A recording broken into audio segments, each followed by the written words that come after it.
So vicious and virtuous cycling is a concept that I was actually introduced to a number of years ago by my good friend Tim Kelly while we were still working at VHP. And there's a lot of depth to this. So to kind of just keep this pretty surface level, what we've always attached this to is aligning goal and action coupling for the athletes that we're working with.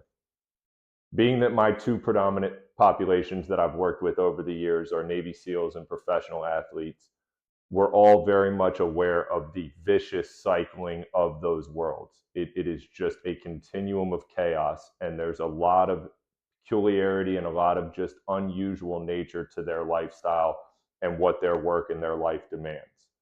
As this relates to the performance setting and within our scope of practice and our ability to make impact on our athletes, our goal with this is to essentially identify what this cycle looks like for them. So for my sake, my work is almost explicitly developed around injuries. Injuries in and of themselves present a vicious cycling for athletes and individuals.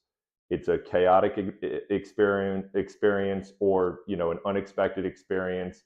It kind of throws your whole world into chaos. It's not just sport that's compromised. Your life factors have also been compromised. There's a psychological undoing of injuries where identity crisis and loss of value start to become prevalent.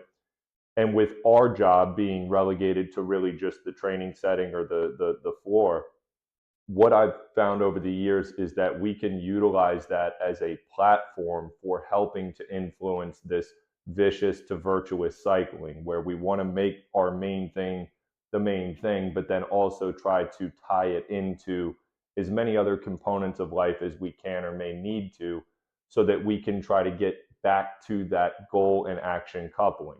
If an athlete comes in as they're scheduled 2-3 times a week, they get a good hour, but then they leave, they go drown themselves on social media, they're just laying around, eating crappy food, whatever it may be, then we're actually really compromising. We're not only compromising our time together on the floor, but in a sense, we're really not doing much for changing this direction of vicious or virtuous cycling.